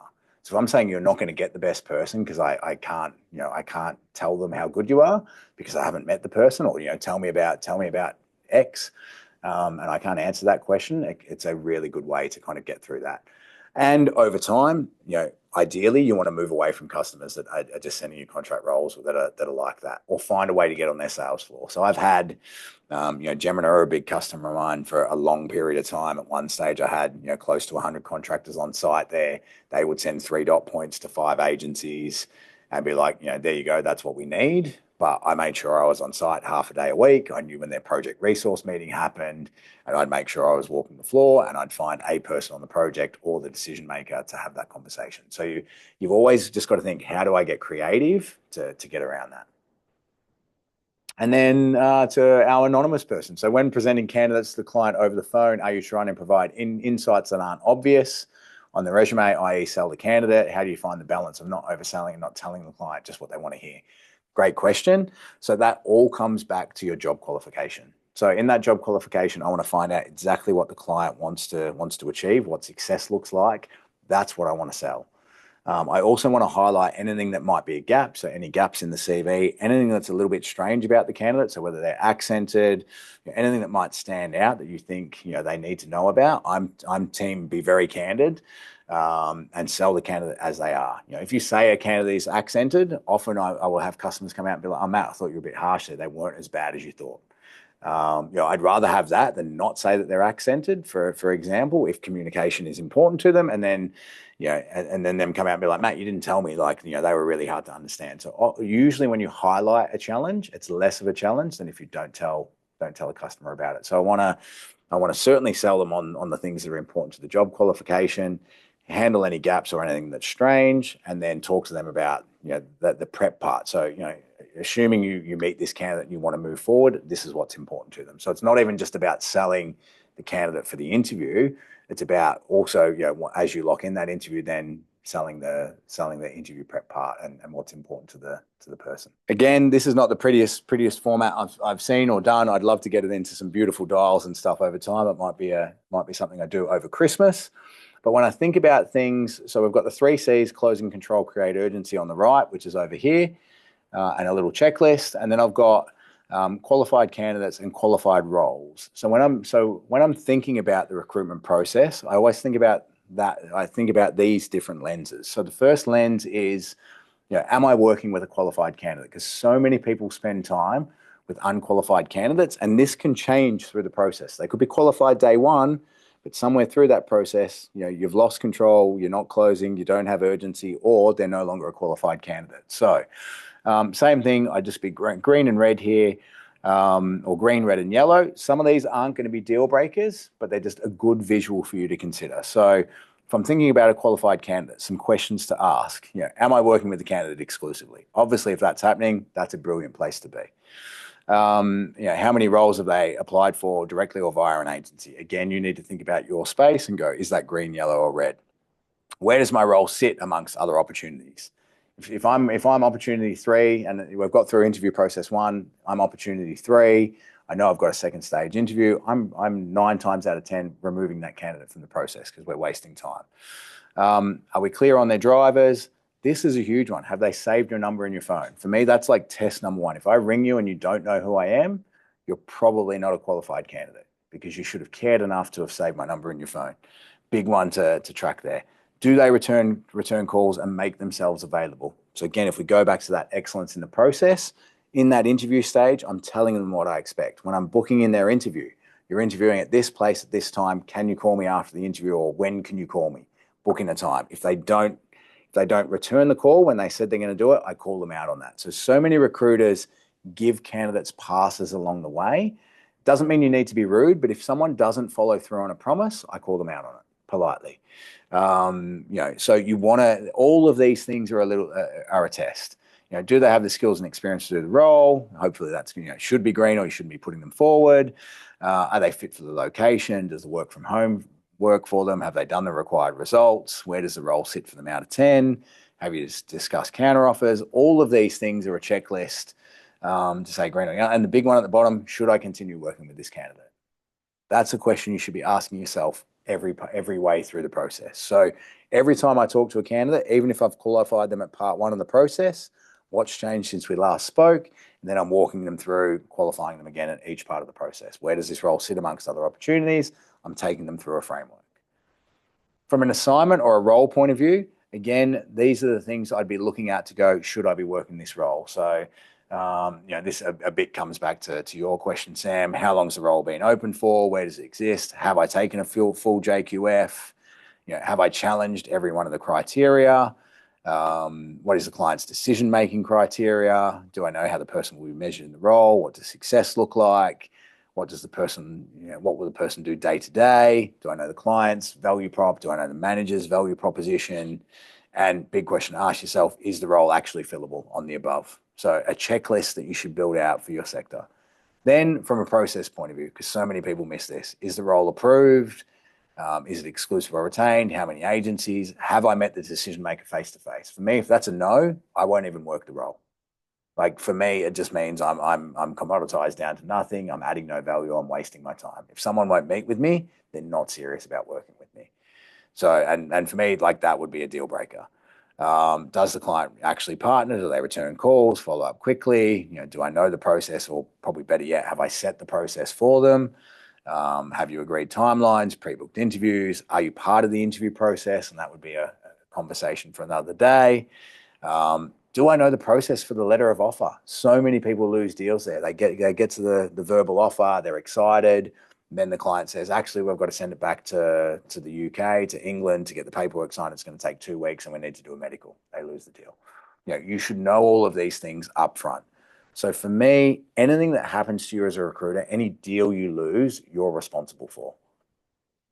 I've never had a recruiter who said, and they could sit there and be like, the client's an idiot, the candidate's an idiot.